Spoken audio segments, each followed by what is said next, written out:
See, the Democratic National Convention is over. Work crews are tearing down and delegates are picking up last-minute souvenirs. Tonight, a new chapter in American history. Hillary Clinton, the first female candidate of a major American party to accept the nomination for the presidency. It was an emotional and fiery close to a dramatic week. A party striving for unity. A candidate attempting to reframe her past and push back against her critics. The speech of a lifetime, Hillary Rodham Clinton on stage alone, savoring her moment.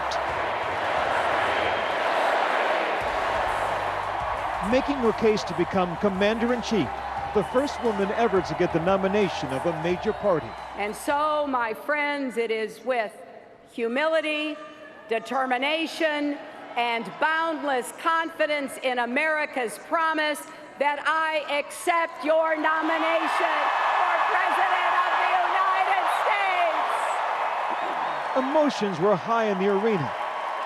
Standing here as my mother's daughter and my daughter's mother, I'm so happy this day has come. When there are no ceilings, the sky's the limit. She attempted to answer that burning question, who is Hillary Clinton in her heart? I get it, that some people just don't know what to make of me. So, let me tell you. She spoke fondly of her family, while the 42nd president and potential first gentleman watched on, visibly moved. Addressing her husband in their past, she went there. And Bill, that conversation we started in the law library 45 years ago, it is still going strong. You know, that conversation has lasted through good times that filled us with joy and hard times that tested us. The historic significance of Clinton's nomination, not lost on the women in this crowd. It's very, I guess, emotional to me because it's about also my daughter's first election she'll vote in. And so, you know, she'll vote for a woman, you know, for president. What an incredible thing, you know. It moves you, I can tell. It actually gives me goosebumps. If fighting for affordable child care and paid family leave is playing the woman card, then deal me in. We are unstoppable. But did the Democratic nominee do enough tonight to change the minds of the voters who already have such strong opinions of her? Hillary Clinton leaves Philadelphia a stronger candidate. She was asking for a fresh start, and I think her party showed all of its raucous energy and its diversity in a really compelling way. Both President Obama, She never, ever quits. and former President Bill Clinton She is still the best darn change maker I have ever known. went to bat for Hillary Clinton earlier this week. Then it was her turn to sell herself, alone on stage. If you believe the minimum wage should be a living wage and no one working full-time should have to raise their children in poverty, join us. If you believe that every man, woman, and child in America has the right to affordable health care, join us. Her speech full of conviction, emphasizing unity as the key to America's strength and pushing back against her Republican critics. He also talks a big game about putting America first. Well, please explain what part of America first leads him to make Trump ties in China, not Colorado. Donald Trump says he wants to make America great again.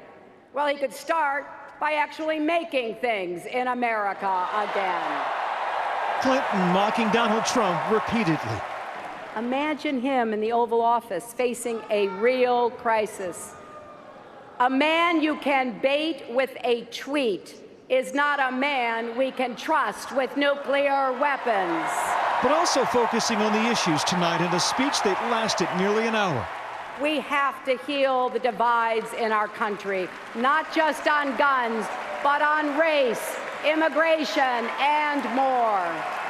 As an orator, Hillary Clinton is not Barack Obama. She's not her husband, Bill Clinton, and she stuck closely to the facts of her argument. Was that an effective strategy? I think she gets graded on a curve, saying, look, I know that this country knows me, but recognize that I have flaws, that I need to communicate better. Give me that chance. Hillary Clinton was introduced by her daughter, Chelsea Clinton, who could be the first daughter to have a second time around. Every single memory I have of my mom is that she was always, always there for me. Chelsea, who has 2 young children of her own, celebrated her mother in a way few have seen.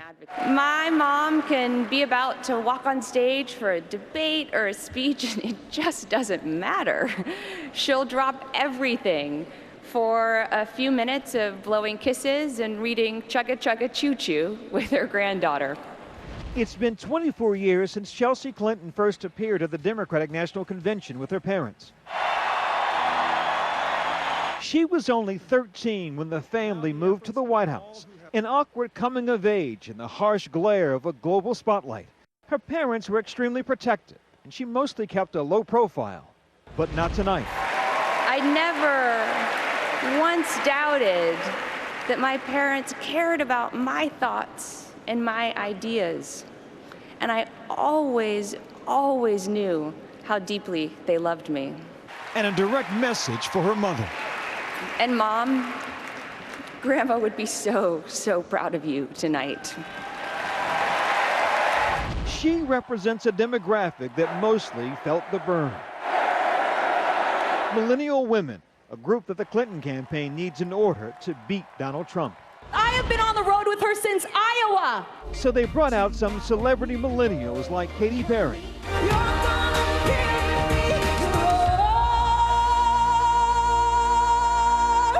And actress Chloe Grace Moretz. I am so excited to be able to say that my first vote for president will be for Hillary Clinton.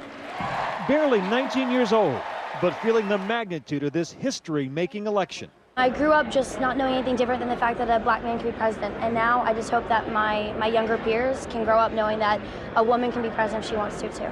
LGBT rights were also on full display tonight. Sarah McBride became the first transgender person to ever address a national convention. I believe that tomorrow can be different. Tomorrow we can be respected and protected, especially if Hillary Clinton is our president. We ran into Dustin Lance Black, the Oscar-winning screenwriter of the 2008 film, Milk. Do you feel a partnership with Hillary Clinton? Yes, I do. I believe she will fight for things like the Equality Act to make us equal everywhere.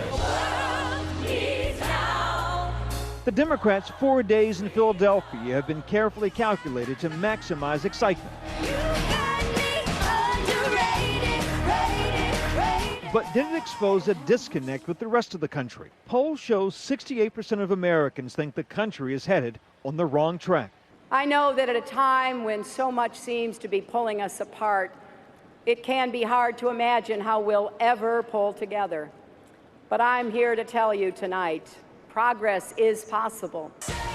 Tonight the balloons fall, spirits soar. This is the hopeful side of history. The hard and likely ugly home stretch begins in the morning.